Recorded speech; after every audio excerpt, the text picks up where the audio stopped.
Hey y'all, welcome to the Christian Bae TV where Christ and Culture connects. I pray that you guys are having a wonderful day. As you guys see from the title, today we're talking about your struggle is your strength. And y'all, this wasn't even supposed to be the video that I recorded today. I was supposed to record another video today, but while I was getting dressed, God placed his word on my heart so heavily. And it's literally like burning. It's like a fire burning in my gut that I got to get this word out today. Your struggle is your strength. And what God was showing me is a lot of times the things that we struggle with or the things always been a downfall. These are the things that the enemy tries to tell us disqualifies us. God is not going to use you because you drink too much. God is not going to use you because you smoke too much. God is not going to use you because you used to be in a club. God is not going to use you because you used to be in the streets or you used to be promiscuous and have a lot of relationships. All of these things that the enemy highlight about you that do not align with the word of God. The enemy wants you to feel like those things disqualify you. But God is using me today to let you know that your struggle is actually what sets you apart. When the word talks about be thee set apart, what is going to set you apart from everybody else? It's your struggle in the things that you have overcome. So what I want you to understand today is the very thing that you feel like makes you not holy, the very thing that you are hiding behind because you feel like, oh, I can't go to church because they're going to find out that I did this. I can't pray and read my word because then God is going to see what's in my heart or see how I think or see the decisions that I used to make. The very struggle that you have, that is what God wants to use as your strength. That is the thing that's going to set you apart from everybody else. When God was giving me this word, he was showing me how even when it comes to me, right? My main platform, everything about the Christian Bae is about sharing tips and strategies and teaching you guys ways to get closer to God, ways to get closer to your father. I never had a relationship with my father. My dad died when I was 3 months old, like a baby. I don't remember anything about him. I can't tell you nothing about my dad. I've never had dinner with him. I don't know what he liked to drink. I've never hugged him. I've never got to experience having a father ever. I was born January. My dad died May. And I was born January 28th. My dad died, I don't even remember the date, but it was like the beginning of May because his birthday was the end of May. He didn't even make it to his birthday. So I wasn't even 4 months old and my dad died. Yet my purpose is to help people build a relationship with their spiritual father. Your struggle, your thing that feels like a burden to you, that thing that feels like, God, why did I have to go through this? God, why is this my story? God, why is this the cards that I was dealt? That very thing is the thing that God wants to use. Even when I was thinking about when it comes to marriage, and you guys know my platform took off the minute I started talking about marriage and relationships. I was not a relationship girly. And if y'all watch the How God Prepares You for Marriage series, y'all know this. I was never the young girl planning a wedding or I've never been a hopeless romantic. I've never been I just need a boyfriend. I need a boyfriend. 95% of the time, I did not want a boyfriend because I want to do what I want to do. I don't want nobody questioning me. I don't want nobody telling me what to do. And if there's 3 guys trying to impress me and trying to talk to me, why would I just choose one? May the best man win. All of y'all keep bringing me flowers to school. All of y'all I'm going to my locker. It's stuff on my locker that somebody done left there. If I get a boyfriend, I'm not going to have unexpected. And if I do get unexpected gifts, it's just going to be from him. 3 is better than 1. Come on, let's fight it out. I never wanted to be tied down. I was just not a relationship girl. And God is just like, yeah, you're going to have a marriage ministry. What? You chose me. You the first one out of all your friends to get married. What? What? That man got some strength. You really gave him some grace because I gave him a run for his money. Marriage? I was not thinking about none of that. And God is just like, you think that this is so cute. You think that this is so cool. Whole time, I'm going to change your heart and show you how marriage is my most important ministry and the relationship. Because the thing is, it wasn't that I just didn't want relationship or it wasn't that I didn't have feelings because once I got in a relationship, now granted, the guy would always have to tell me okay, we're together. I would always be forced into relationships. You're my girlfriend. Don't be talking to nobody else. And it's just all right, cool. We do be together every day, right? So then once I'm in a relationship, I'm loyal. Once I'm in a relationship, I have feelings. I'm in my feelings or whatever.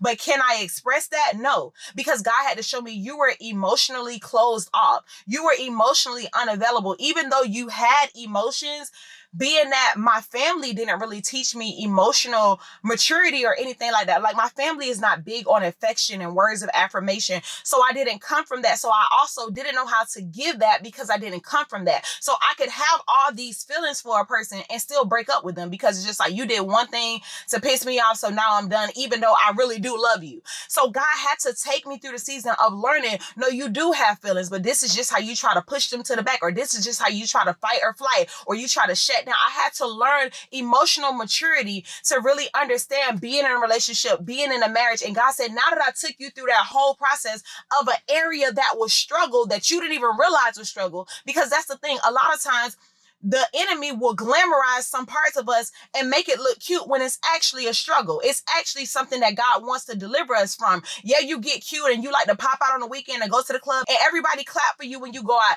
Everybody leave fire emojis under your picture every time you go to the club, and they tell you they be waiting on you to pop out. And the world is glamorizing you for doing these things. The world is congratulating you for doing these things, but these are things of sin. And yeah, you swap them out quick. One week you got this man, miss, move on, miss, get another man. And your friends gonna tell you, yeah, you don't play with them, not realizing you going from relationship, and all the relationships is failing. That's why you keep moving on. But the world is gonna cheer you on when you're doing worldly things. But in the spiritual realm, that's considered a struggle. Why can't you keep a man? Why can't you settle down? Why can't you have healthy conflict resolution instead of just shutting down and moving on to the next person, and the same conflict arises again? So even though the world would applaud you for that, that's actually a struggle in the spiritual realm. You have to understand that some things that are a success in the world is a struggle in the spiritual realm. So what God is saying today is the things that's a struggle in the spiritual realm but are considered success in the world, those are the things that cause separation between us. You know what you did when you was outside. You know what you did when you was living in the world. You know what you did when you was in a club and they was clapping for you, but Christ is convicting you,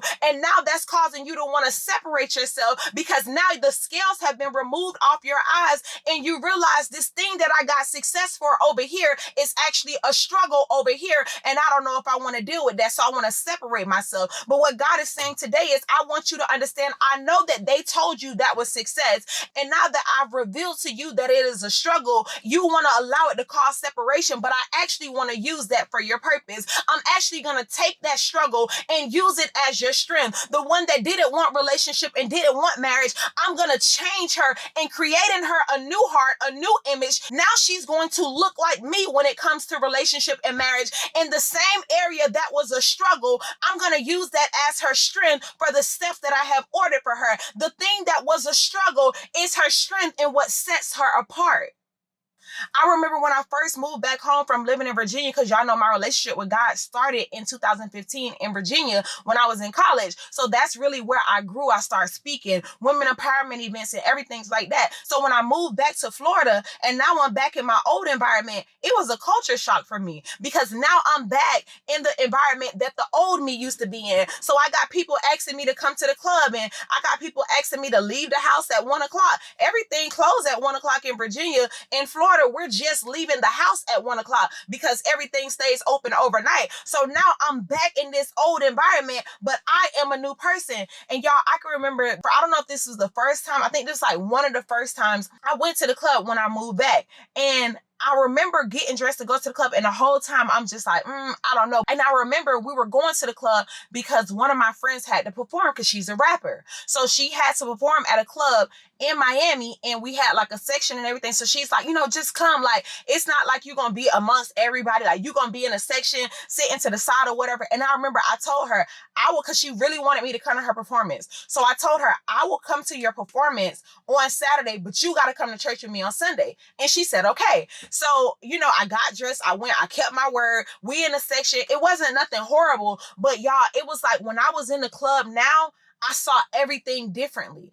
And it's like, whereas before I gave my life to Christ, I used to be in a club and I realized that was a release for me. When you are living in the world, going out takes your mind off of everything that's going on at home, or everything that's going on with school, or everything that's going on with work. It's like the club is like your church. That's where you get to surrender, release, and have fun, and you don't have to think about anything. But now that I am a new creature in Christ and I'm in a club, I'm seeing it as completely different because this is not my home. This is no longer my safe space, right? So I'm sitting there and God is showing me, oh, that girl that you know that's dealing with depression, look at how she's drinking. She keeps taking shot after shot after shot after shot because she's trying to numb something in her. She's trying to numb the pain that you know she's dealing with. This is one way that people in the world deal with their struggles. And look at this girl, you know, she's standing on the couch twerking, but you know, just last week she was crying over stuff that she's dealing with at home. But this is how she's escaping. Instead of coming to me and my word, she's trying to find some type of peace in this environment. So now, y'all, I'm in the club in the section and I'm just discerning stuff in the spirit. Like, I'm in the world, but I'm not of the world because God is allowing me to see everything from a different realm. I remember another time, this was like the same summer, I went to there was a DaBaby concert at the University of Miami, and my friend got us tickets with like backstage passes, VIP seating and everything. She like, just call me, just call me. So I go with her, and y'all, I'm sitting in the University of Miami praying over the whole building. It's the DaBaby concert. This one, he had the #1 album. I'm sitting there and I'm just like, somebody got a bad health diagnosis today that's in here. Somebody parents is dying right now and they in here looking for an escape. So I'm sitting there praying over everybody that's in the building. I'm at the concert, but I'm not at the concert. I'm sitting there and it's hundreds of like, y'all, I'm getting chills thinking about it. I wish y'all could have been there or just feel the feeling where it's just like, if somebody in the church was to see me there, right, they would think, oh, she's out in the secular world and she's out doing this and this and that. But I'm in the middle of the concert, sitting in the VIP sitting, and I'm just looking around, and God is just downloading to me while I'm sitting there, and I'm just like, oh my God, somebody finna go home and cry because of some news they got early, and they just trying to have a little bit of fun right now to take their mind off of it. Somebody is dealing with depression and they're just trying to have a little bit of fun to take their mind off, and God is just highlighting different things to me that people in here are carrying and dealing with. And I'm in the middle of the concert. I close my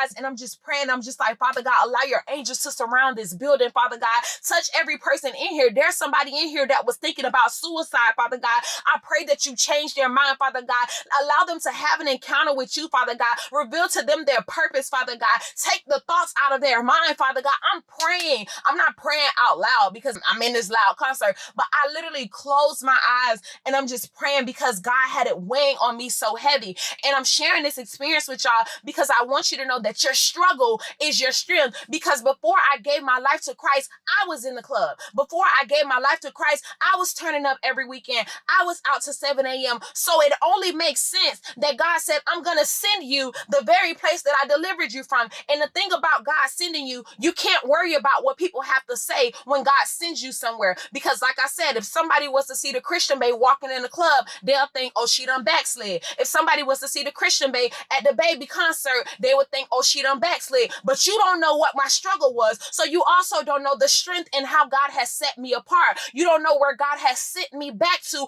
because of the struggle that I was delivered from. Because when you are delivered from a struggle, God is giving you a lens to see it through a different view. Now you see it as a person in their shoes. I'm not viewing, y'all, I know all type of celebrities. I've been around people that talk about stuff that happened at the Diddy's party and everything. And God can send me in those rooms. God can send me around these type of people, and I can hear these conversations, and I can intercede, and I can pray with them. The Christian Bae, where Christ and culture connects. I say it every video. I can pray with them. I can be the bridge for them because I'm not judging you because I was there too.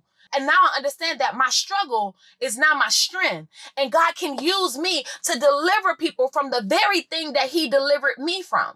When I was taking notes for this episode, God led me to Exodus chapter 14, verses 18 through 20. God literally told Moses, I'm going to send you back to the very people that tried to kill you. The very environment in Egypt that tried to take Moses out. God delivered him from that, equipped him, and then said, I'm going to send you back. I'm going to send you back to the very people that tried to kill you. If you struggle with alcohol, don't be surprised if God starts sending you people that have an alcohol addiction after he delivers you, so that you can give them some tips and some pointers on how to be delivered from it. Who better to minister to them? Who better to evangelize to them than you? Your struggle, the very thing, if you're in a struggle right now, don't let it stop you or separate you from building a relationship with God, because God is going to deliver you from that thing, and then he's going to designate you to that thing. He's going to deliver you from it, give you all the tools and the skills that you need to overcome it permanently, and then he's going to say, perfect, now I'm going to send you back to get the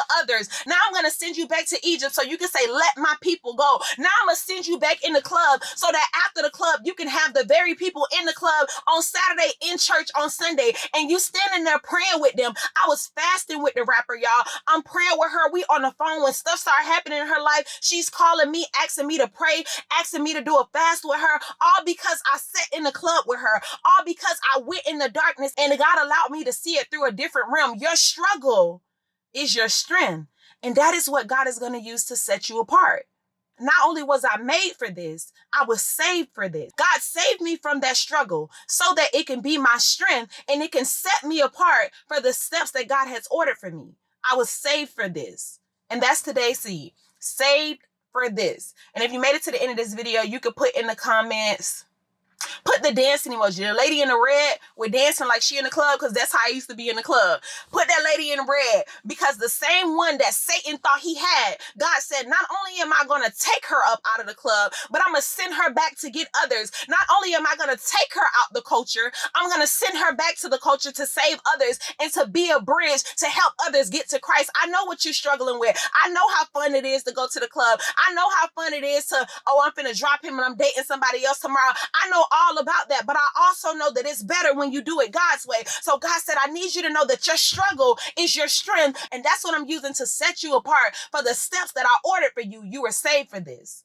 Also, what's even crazier is when God saved me from the way that I viewed relationships and marriages, he then allowed me to see that, oh, it wasn't just you, it's in the bloodline. So when God saves you from something, a lot of things are generational curses, y'all. I realized that this is the way that the women in my dad's family had the same mindset as me. So when God saved me, he wasn't just saving me, he was breaking a curse that the enemy had assigned to my bloodline. You were saved for this, and your struggle is actually your strength. Saved for this, with the dancing lady emoji, and the information to sow that seed will be in the description. Let's pray. Father God, first and foremost, thank you for waking us up and blessing us with another day. Lord, thank you for this word that I didn't even have planned. I didn't even have many notes for it. Father God, I thank you for using me as your vessel, Father God, to deliver this word, to encourage somebody that the very thing that they are struggling in, the very thing that feels like it's sinking on them, the very thing that feels like it's stopping them, Father God, that is the area where you're going to deliver them from it and use it as their strength, Father God. That is the very thing that's going to set them apart. If they struggle with lust, they're going to be delivered from it and set others free. If they struggle with gambling, they're going to be delivered from it and set others free. If they're struggling with an illness, they're going to be delivered from it and set others free. Father God, thank you for choosing us, Father God, in spite of our flaws, in spite of our struggles, Father God. Thank you for using everything. Thank you that nothing will be wasted and everything will align us perfectly for your will, Father God. Today we sow the saved for this seed, Father God, because we understand that our struggle is actually our strength when we fully surrender to you. We love you and we'll forever praise your name. In Jesus' name we pray. Amen. Thank you guys so much for watching another episode of the Christian Bae TV and podcast. I pray that you guys are enjoying these videos, these words that I would normally make a TikTok. I'm making it for you guys. We're pushing out more content in the month of September. Let me know if you guys are enjoying the video. Make sure you like the video, leave a comment, share the video, and subscribe to the Christian Bae TV. And I'll talk to you guys on the next episode. Bye.